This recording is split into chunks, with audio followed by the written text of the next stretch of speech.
Hi, everyone. Welcome to this webinar on homelessness prevention. I'm Jill Kaduri, Director of the Center for Evidence-Based Solutions to Homelessness, and we have a terrific panel today ready to discuss the research evidence on prevention and how communities are using that evidence to design their prevention programs. This webinar and the literature review on which it is based were supported by the Melville Charitable Trust.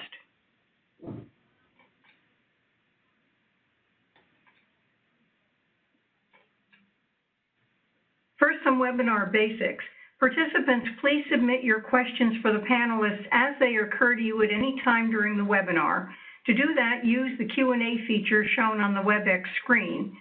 And a reminder to the panelists that we are recording this webinar for posting online. Here's the agenda for the next hour. First, we'll have a presentation on the research evidence. We'll then turn to 3 community practitioners who will talk briefly about their prevention programs. I'll then moderate a discussion among the 4 panelists, and at the end of the webinar, we'll ask the panelists to respond to questions from the participants, that is to say, from the webinar audience. Our first panelist is Marybeth Shinn of Vanderbilt University, who recently completed a synthesis of the research-based evidence on homelessness. Beth is going to give us some highlights from that synthesis. Beth? Thanks, Jill. So today we're going to talk about efforts to prevent homelessness for people who are at high risk of that state. I'll begin by discussing the problem of targeting, how to figure out whether someone is at high risk or not. Then I'll review the evidence, starting with the programs with the most robust evidence, and continuing to promising programs where the evidence base is a little weaker. The most effective way to prevent homelessness would be to address the social conditions that produce it. Poverty and income inequality that put housing out of reach for many, and other structural factors like racism and mass incarceration that put some groups at special risk. That would be universal prevention, but we aren't going to talk about that today. Instead, we will talk about prevention efforts that are targeted to people at high risk in order to help them find and maintain stable housing before an episode of homelessness occurs. Targeted prevention efforts need to be both effective, that is, they should work to help people avoid homelessness, and efficient, that is, they should be allocated to people who are most likely to benefit from them. And getting services to the right people is often the harder problem. Finally, at the community level, prevention should reduce homelessness and not just reallocate it by giving priority access to some and pushing others lower down on waiting lists. So moving to efficient prevention and thinking about prevention, people sometimes think about a triage model. Some people are unlikely to become homeless, so they don't need assistance. Other people are hopeless. They're sure to become homeless, or they won't be able to sustain housing. So services should go to some sweet spot in the middle where they will make a difference. It turns out that the data don't look at all like that intuitive model. Every study that has looked finds that services make the most difference for the people who are at highest risk. Statistical models can help us to find people at highest risk and to focus services on them. If the services are modest, there may be a lot of failures, but the services will still make the most difference there. That is, the difference in rates of homelessness between people who do and do not get services will be the largest when the services go to people at highest risk. Simply knowing that 90% of people who get your service avoid homelessness is not enough to show that services are effective. I can tell you how to push that number to 100%. Just give your services to millionaires. So high success rates may just reflect bad targeting. To understand whether the services really work requires more rigorous evidence, what researchers call a counterfactual. So I won't drag you through the research designs, but let me tell you about some programs with some strong evidence. The strongest evidence for effective prevention of homelessness is for permanent deep rental subsidies, such as those provided by housing choice vouchers, commonly called Section 8. Vouchers and other forms of ongoing subsidies end homelessness for people who experience it, and they help people establish housing stability. They prevent homelessness for people who are at risk. Like every other prevention effort that has been examined, they make a larger difference for people who are at higher risk. And at a community level, they reduce levels of shelter use. They aren't simply reallocating homelessness, but they're really preventing it.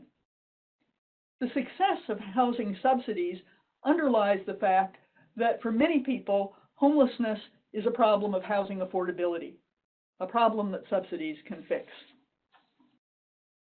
Eviction prevention also works, but targets people at relatively low risk. For example, in a rigorous study in Chicago, 2% of people who called an eviction hotline when there was no money available entered shelters in the next 6 months. If they called at a time when funds were available, only 0.5% became homeless. That's an enormous reduction, a 76% reduction, but from a very low level of risk. The service has probably reduced evictions even more, and that in itself is a worthy goal. But most people who get evicted find another place to live and don't become homeless. People who don't even have a place from which they can become evicted are at higher risk. Legal representation and mediation also seem to be able to preserve tenancies to avoid evictions, and hence they may reduce homelessness. Another promising approach is exemplified by New York's Home-Based program. This is a community-based homelessness prevention program that provides some direct cash assistance and referrals to a comprehensive array of services. It's essentially good old-fashioned, individually tailored social work.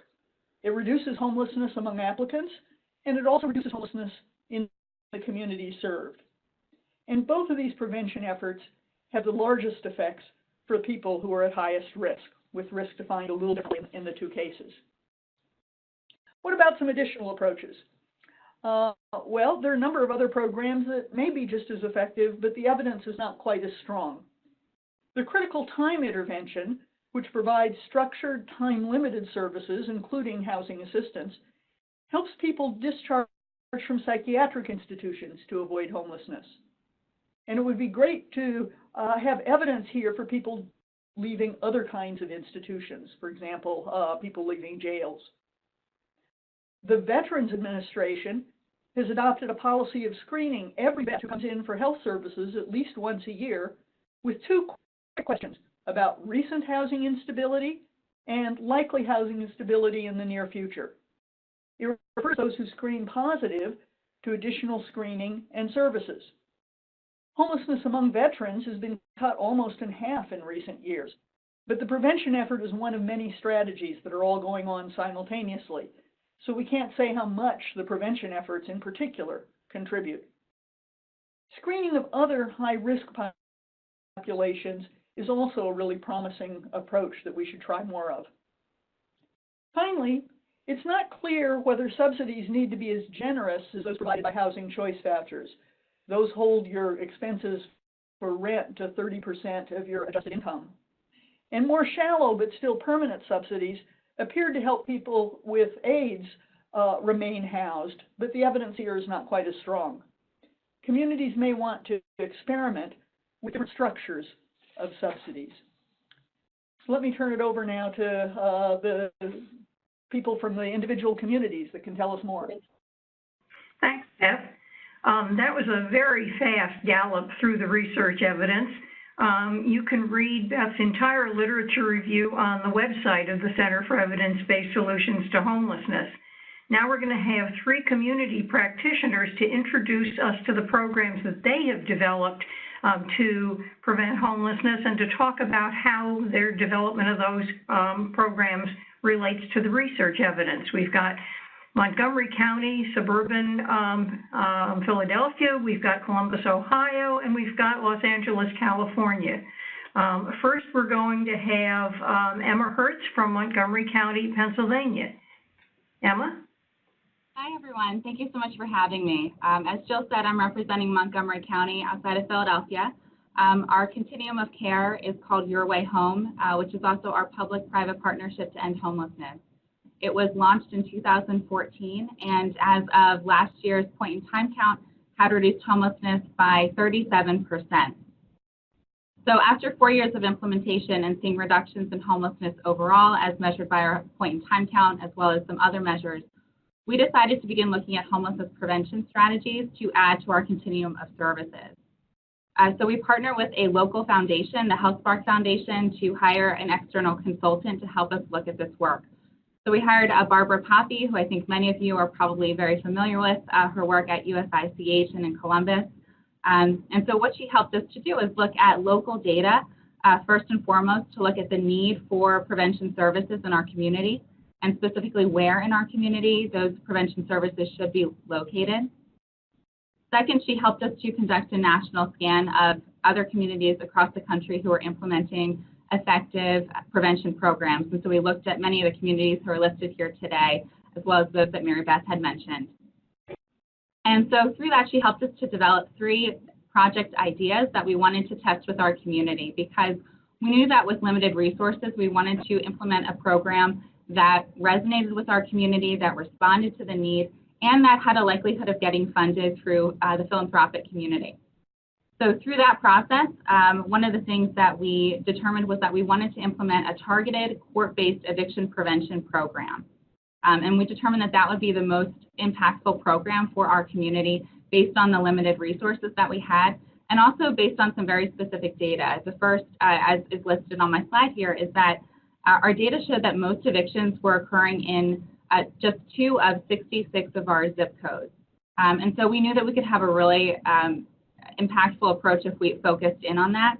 And kind of coordinated with that is that we saw that our McKinney-Vento school liaison data demonstrated that the highest rates of mobility among students was also concentrated in those areas, as well as our 211 and other call center information showed that the majority of people who are seeking rental assistance in general or having housing stability issues were also located in those zip codes.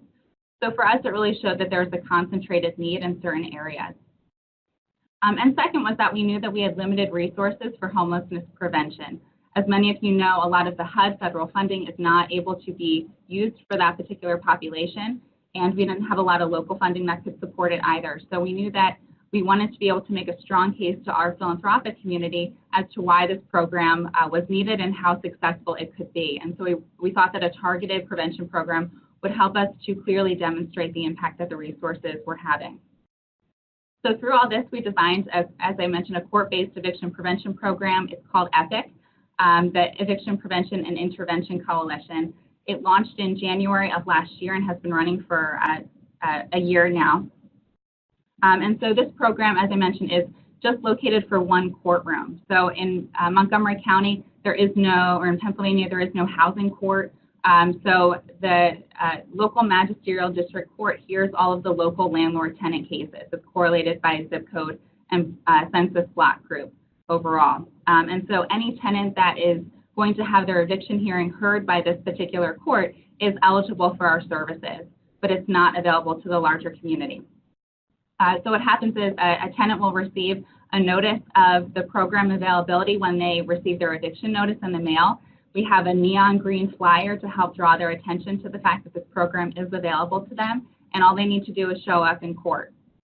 When they arrive in court on that day, we have 2 things available. First, we have case management services that are providing an intake and screening for the program and helping to understand what the situation is. And then the second is we have pro bono legal representation available for every tenant. We make this possible by a partnership with our local bar association, which provides pro bono lawyers on site at our courtroom both days of the week for which landlord-tenant hearings are held. So in this case, our lawyers will provide case consultation, legal representation, and mediation to our tenants. And then finally, we do have financial assistance available to all tenants to help prevent the eviction if that's needed. It's up to $1,500 per household. Additionally, our case management provides follow-up services for 30 days after the hearing and helps to connect to other financial services and other supports in the community. So overall, 85% of evictions were prevented during our first year of operation, which corresponds to 66 of the 78 households that we served. And so this includes things like the eviction being dismissed and no money being due, as well as things like a delay or a pay and stay agreement or an agreement to vacate without a formal eviction being placed on the household record. A second major outcome for us, I think, is that the program provides a means of preventing homelessness in the future for our community. So about 50% of the EPIC participants were Black or African American, which correlates to our homelessness population, of which about 50% is also Black or African American. However, only 10% of our county's general population is in that demographic group. And so what we see is that by locating the service in a very specific region in our community, this zip code is also one of the zip codes that is considered a racially and ethnically concentrated area of poverty. By locating this program specifically in that area, we're seeing that this could be a really great means of reducing homelessness rates overall in the future if we're able to implement it at scale. So we do have a new report that's available kind of discussing all of the data that we have from 2018. You can go to yourwayhome.org under our prevention site, and that report is available for you. So I'll turn it over to the next community. Thank you, Emma. Next we have Sarah Mahan from Los Angeles.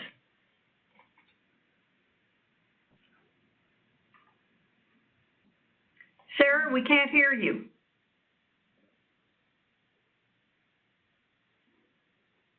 She may need to call in.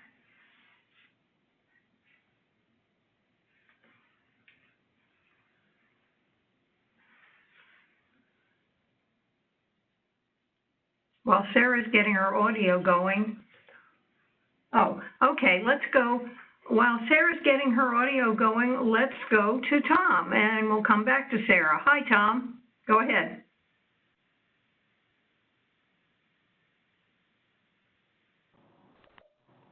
Can you hear me, Joe?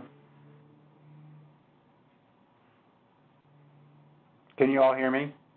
Yep, go ahead. Okay, great. Well, good afternoon, everyone. Thank you for joining us today, and thanks to Abt for hosting and for Beth's excellent gallop through the data. I just want to share a little bit about our efforts here in Columbus. Over the past few years, we've really undertaken a two-pronged approach to reducing homelessness and trying to prevent, ultimately, shelter admissions and unsheltered homelessness. The first is a community-based, what we're calling our community-based homelessness prevention system, which we're working with a number of partners in the community to stand up. That's a new system. It doesn't exist today. It's only on paper, but it's conceptually built out insofar as we're working to establish community-based access points that would use a standardized screening tool based on a locally developed risk typology to, in a series of 6 questions, identify families or individuals and their current state of risk relative to becoming literally homeless. This community-based prevention model is something that we've been working with our local welfare department, Job and Family Services, as it's called here in Ohio, and some other partners to develop, and we'll be launching that later this month in a low-income neighborhood similar to Montgomery County, what Emma described, and what's been done in New York City. We used local data in terms of our system admissions for shelter, as well as rates of receipt of SNAPS benefits and the cash benefits, as well as eviction data and some other metrics to identify neighborhoods that were having the greatest struggle, and selected one in particular to target for this new community-based approach.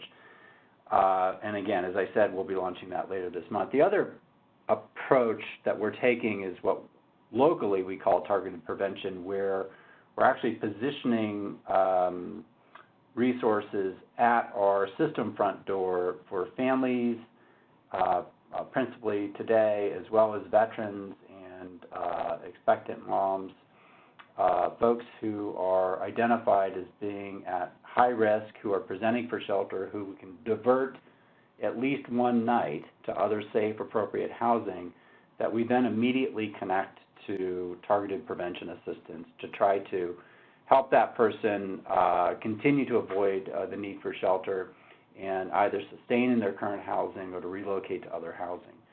So that's our two-prong model.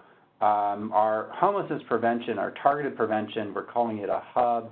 It's really, as I said, it's a constellation of resources and targeting around select populations, and we've modeled that targeted prevention hub approach after Cleveland's model, which many folks on the webinar today may be familiar with, that Frontline Services and the Cleveland Mediation Centers have developed over the last few years, where it's really focused on individuals or families presenting for shelter and connecting them immediately to prevention assistance when they're diverted, at least for that night. As I mentioned, part of this work, both in terms of the community-based system that we're developing as well as our targeted approach, relies on a local risk typology and assessment tool that we have developed and we're still developing and testing.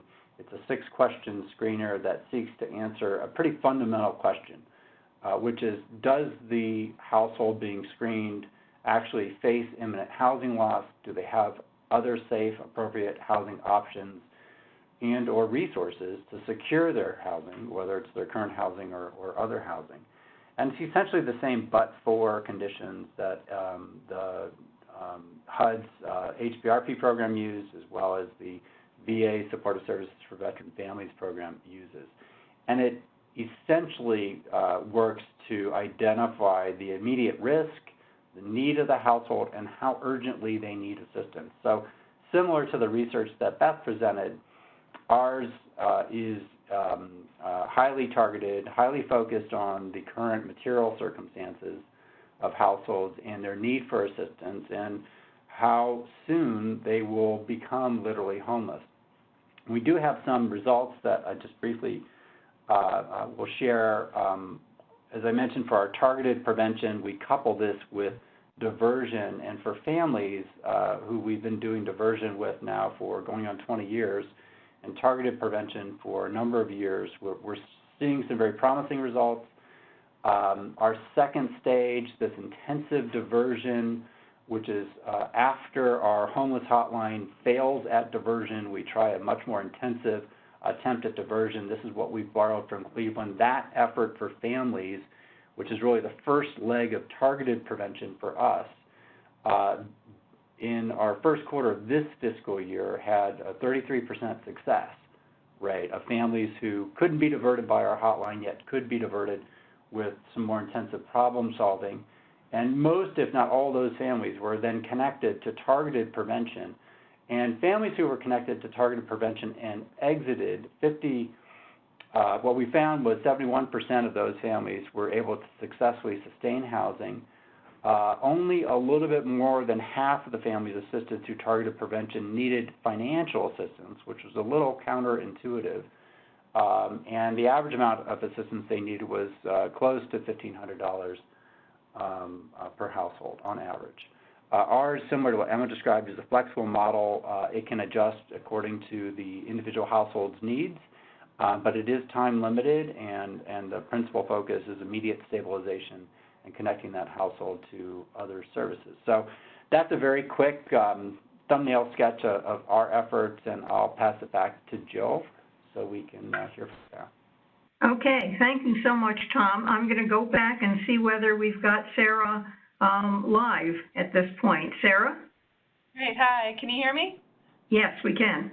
Wonderful, thanks so much. Thanks for bearing with me. Sarah Mahan, I'm the Director of Policy and Systems at the Los Angeles Homeless Services Authority, which is a joint powers authority of the city and county of Los Angeles, charged with really harnessing our community's collective ability to combat homelessness. As you may know, in the context of what's happening here in LA, there's been incredible momentum and movement over the last couple of years on addressing homelessness and galvanizing both new and existing resources for this cause. And over the last couple of years, that's included the launching a locally funded homelessness prevention program that targets households who are at imminent risk of homelessness. One of our Board of Supervisors, Supervisor Sheila Kuehl, was interested, approached us with interest in expanding our county's focus on prevention and seeing what we could do to be doing a targeted prevention initiative at a high-risk area and including evaluation, because while we have looked at the research, a lot of the research that Marybeth Shinn referenced earlier, we know that there's a lot more to learn, and so whatever we're doing locally to help contribute to this larger dialogue that's happening around the country around homelessness prevention. Also recognition and concern around inflow. During our point in time count, we found that about a quarter, almost 10,000 people of our street-based population, almost 10,000 people were homeless for the first time in the last year, and about half of those individuals cited economic reasons as the cause for their homelessness. So really wanting to see what we can do to really stem the inflow of people into homelessness in our county.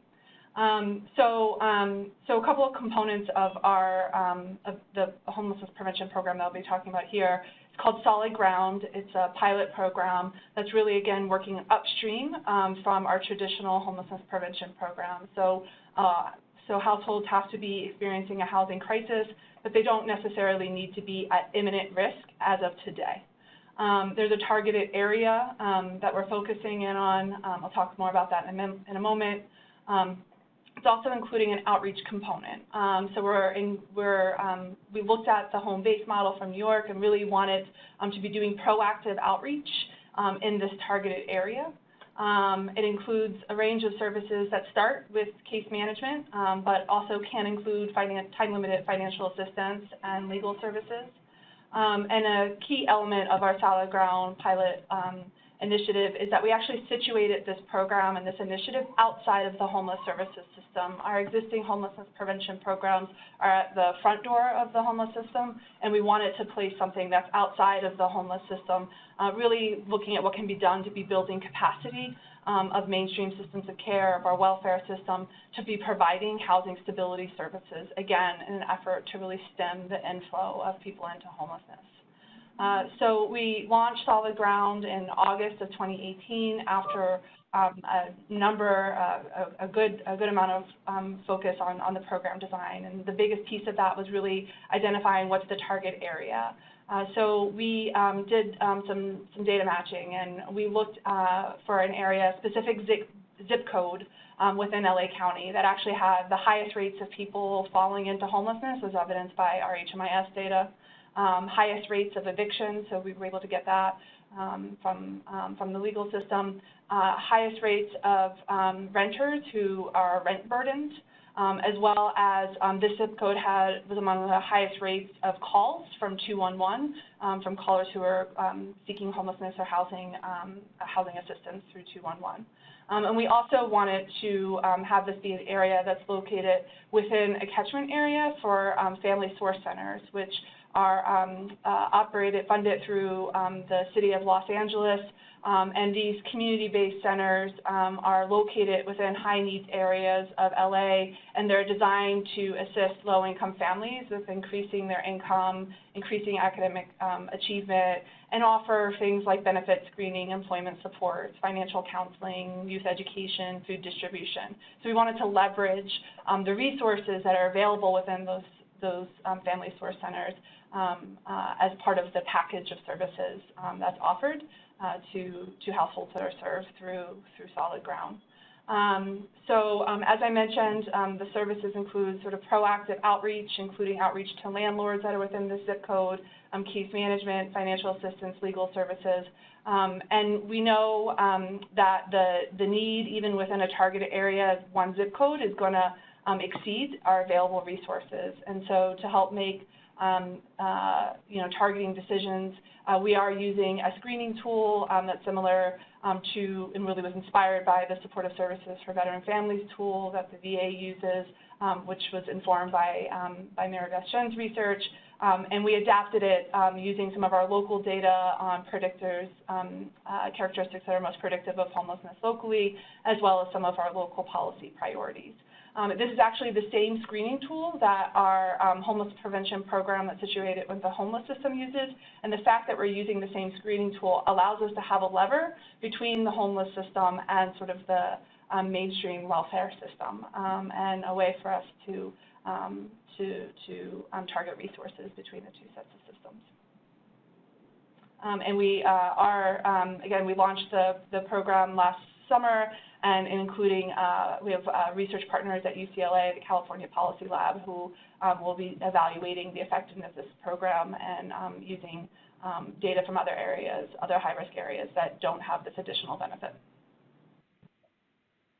Well, thank you so much, Sarah. And now it's time for the discussion among the panelists. Beth, I see a common theme here, which is using data analysis to identify the highest risk geographic areas and then focusing the program on those areas. All three of these programs seem to do that. Based on what you know about the evidence, should other communities be doing that as they develop their prevention programs? Beth? I think that's a super idea. And I was really pleased to see that all three of you are doing kind of targeted neighborhood or zip code level prevention, because that's one way to get to people who are at higher risk. And we don't always know what it is about the zip codes that are generating or a lot of homelessness, but certainly putting services there makes a lot of sense. That was the original strategy behind New York City's home base. And then some of you are additionally doing, Los Angeles in particular was talking about additional screening based on local data. So, you know, it's fine that we developed this model in New York, but that was based on what was predicting people entering shelter in New York. What predicts in Los Angeles might well be different. So the idea that you're using local data to augment your prevention strategies is super. So, Sarah, you've described a pilot program similar to Homebase, and Beth gave Homebase as an example of a program with strong evidence of effectiveness. As I understand it, Homebase provides mainly non-financial assistance, and I think you described your program in the same way. That it, is that correct? Yes, it is. We are, with our program, we are starting with the case management and sort of landlord mediation services, and finding that actually thus far to be really effective, and able to resolve quite a few of the sort of housing crises that are emerging with that type of support. This program does have some additional financial assistance supports as well as legal services that are available should that be necessary, but we are really attempting with the supportive services first. Tom, what about you? Are your prevention efforts also mainly non-financial services? You know, they are. We lead with non-financial. You know, kind of as Sarah described, problem solving. You know, and mediation services. And I think that's what we found anyway. And this was a bit surprising for us because we had expected somewhat higher use of financial assistance. That only more than 50% of families seem to need financial assistance to resolve their situation. We have similar data actually from another kind of targeted effort that we're doing with our Children's Services, our Child Welfare Agency. They contract with our system to do targeted prevention for families who are child welfare engaged and have a critical housing need, and they refer them to one of our targeted prevention providers. And because Children's Services also targeting using the same criteria that we use for targeted prevention, so they're assessing whether that household is going to in fact lose their housing within 30 days or less, and whether they have other safe, appropriate housing or other options, and only referring those highest risk households. What our provider is finding, and this is not surprising, in fact tells us that the targeting is close to where it needs to be, is that the majority of families are doubled up when they're referred. That's also what we see coming out of the hotline, is that the vast majority of highest risk families are doubled up. and oftentimes the situation that's causing them to seek shelter is a family conflict or other conflict that sometimes quickly resolves itself. What we find often is that what we hear from our frontline staff is that sometimes they're challenged to engage families who are in that highest risk state, which seems counterintuitive because you'd imagine that folks would want the help. But in fact, the crisis that brought them to reach out, had blown over, and they're not quite as interested. And so that's what we're seeing as we're getting into more targeting, is that what might seem to be a need for a whole lot more financial assistance turns out to not be true, not as often as we expect it to be. Let me ask Beth, what's your reaction to what Emma described as the way in which targeting to the highest needs households or the highest needs families works in her program in Montgomery County, by targeting in the particular city within the county that has a population at particular risk of experiencing homelessness as well as eviction, that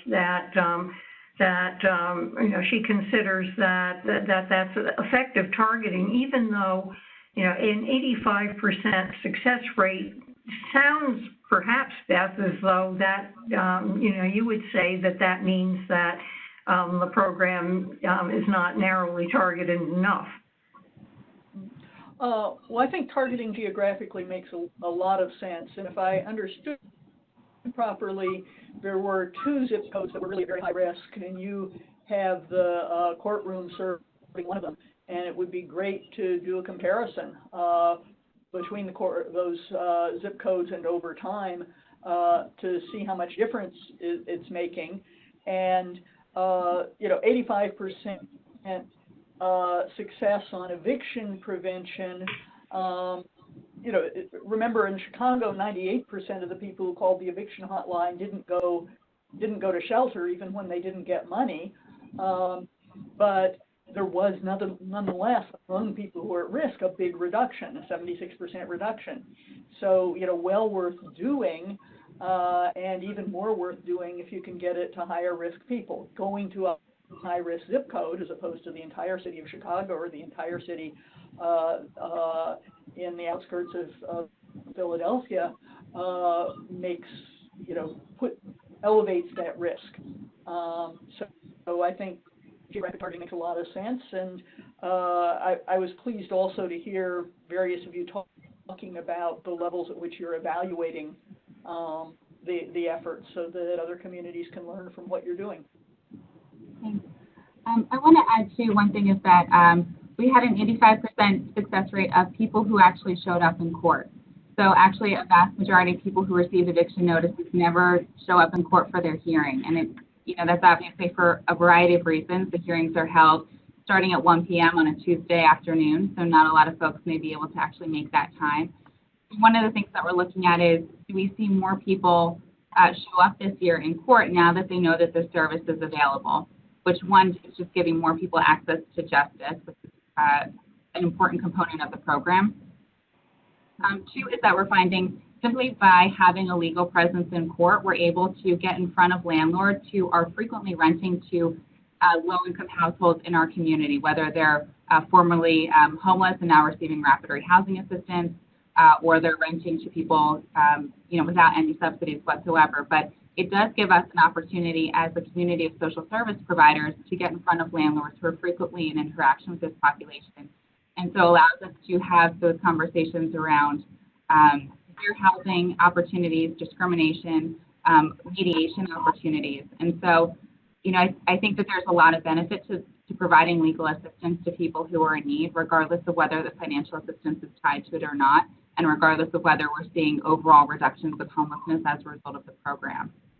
And that kind of brings me to my final point, which is that, again, I don't think that we can stress enough the intersection of race, gender, and homelessness here, especially in the study that we did, because one of the things that came out of our work is that African-American females, like young African-American moms, were more likely than other groups to note non-financial reasons for their eviction. So things like habitability issues, arguments with the landlord, providing care for another person, all those things were much more likely to be a contributing factor for that demographic group in causing their eviction. And so to us, what this signals is that we really need to be providing legal representation and mediation, because there are likely issues of discrimination happening here as well. So I think that as we get more into the program, we're really seeing that having legal representation is really a necessary component of any strong housing crisis response system. Thanks, Emma. I'd like to switch and talk for a moment about screening tools. Tom, as I understand it, your screening tool, at least the one that you're using right now, isn't based on demographic characteristics or even prior life experiences, but only goes to the immediate circumstances of the family's housing situation. Is that correct? And how would why did you decide to go in that direction rather than using a more complex screening tool? Well, it is still a beta, but we've gone in that direction because we're really taking our cues from some of the national work around SSVF and HPRP, similar to what LA has done in terms of adopting some of the SSVF screening and prioritization approaches. You know, we've tried to borrow from that as well. And part of it is just recognizing that, you know, having done this work myself in the past, when you're sitting down with somebody, trying to figure out what their situation is and what sort of assistance they need and how urgent their need is, oftentimes that, in fact, almost always, it really is about the immediate situation and what you can discern, and versus trying to look at characteristics that might suggest future risk. It's really about looking at the current need, and that's not to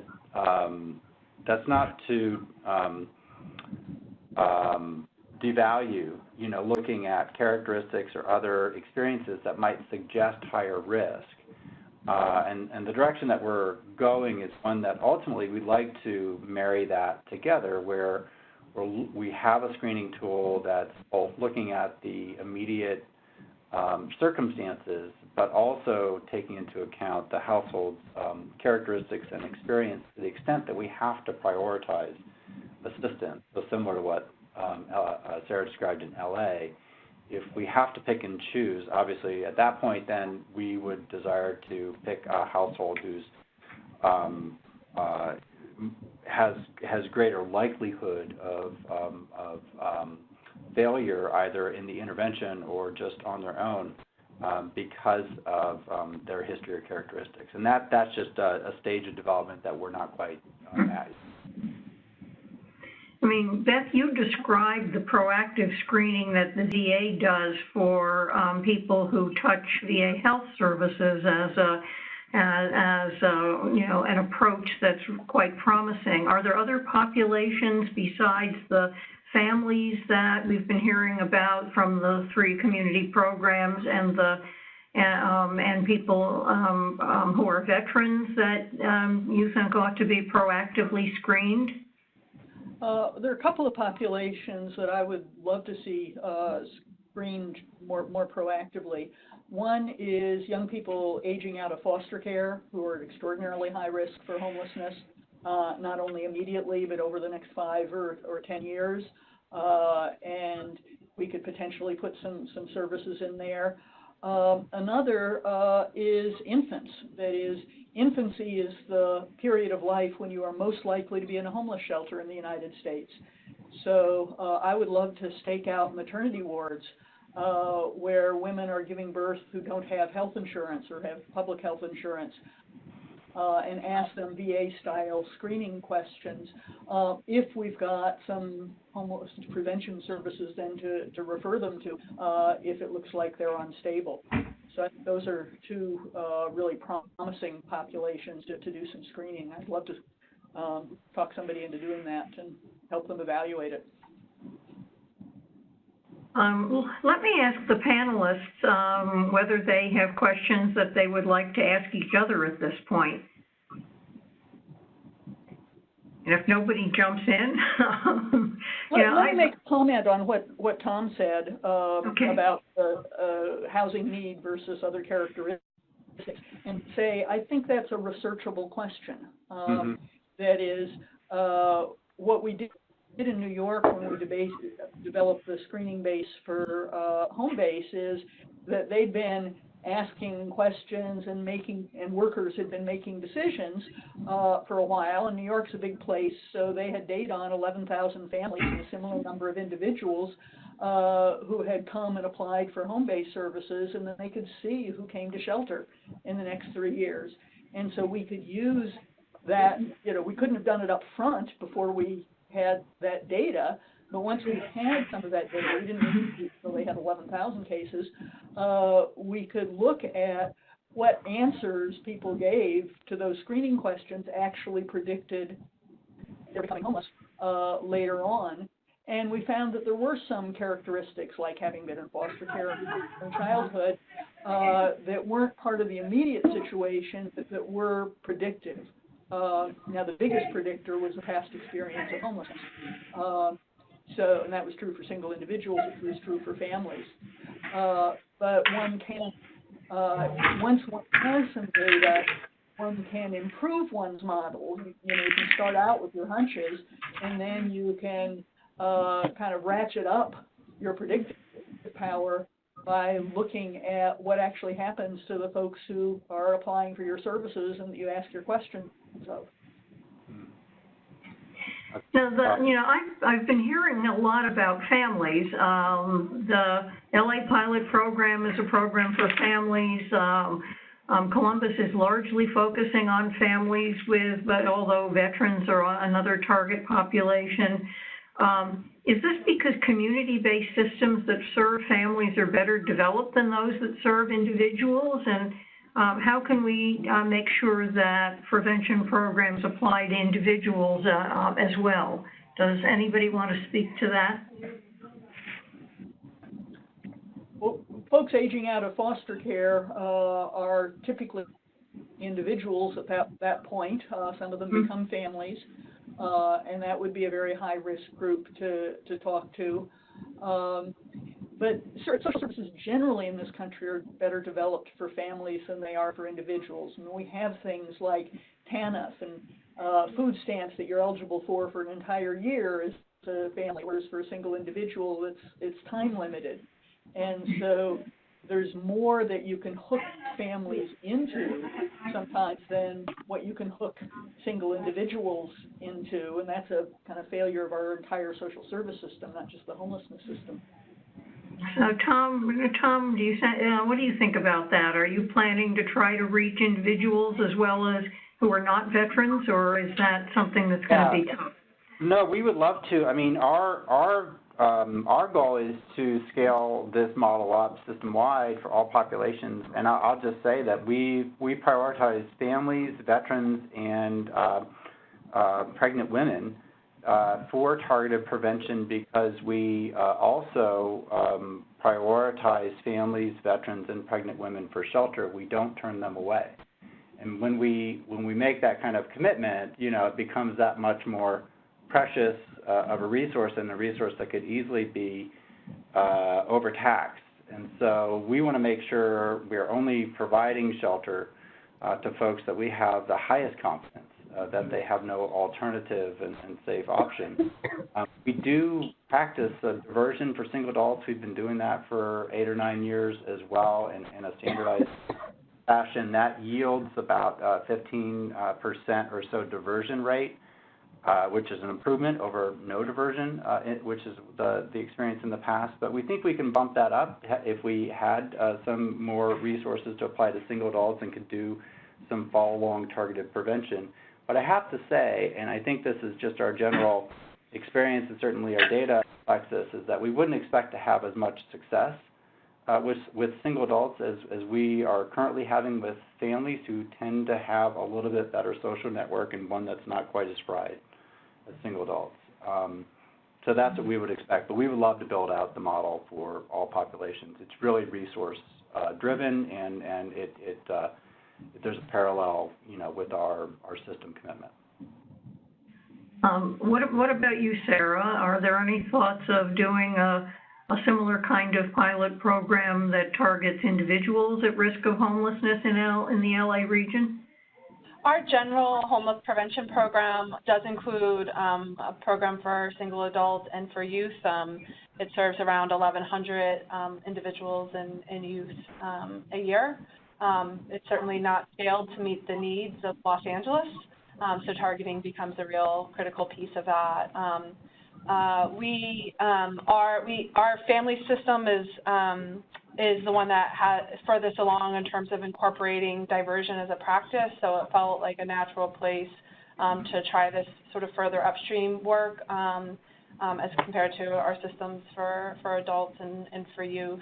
I really do appreciate the point, though, with the child welfare involvement. That is, I think we see that in our data for both adults and for youth, that high rates of involvement with the child welfare system, and have begun some pilot projects actually with DCFS on diverting youth during sort of the last 6 months of their discharge, of having housing, like homeless system housing case managers, part of those discharge planning meetings to be helping to bring sort of, again, that housing stability expertise to the table to be thinking that through, and are looking to be expanding that locally as well as with our county's welfare office, training some staff at the county's welfare offices on diversion techniques to not just be supporting families, but for youth and single adults as well.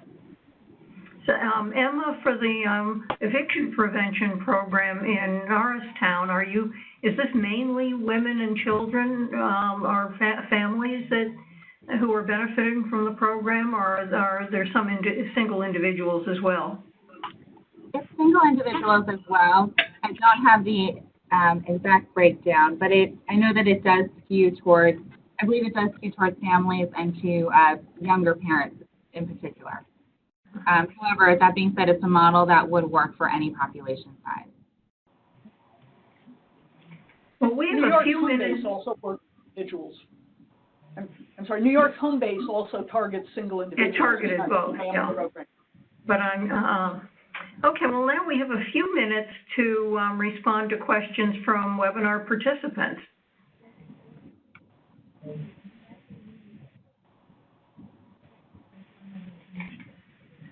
And I'm looking for such a question.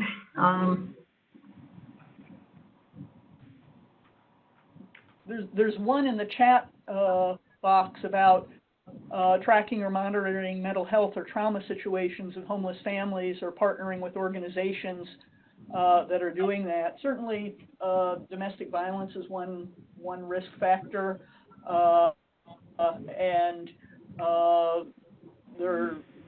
there's a lot in the homeless service system about trauma-informed care. I'm not sure that it's fully into the prevention system at this point. Okay, here's another question that I'm seeing.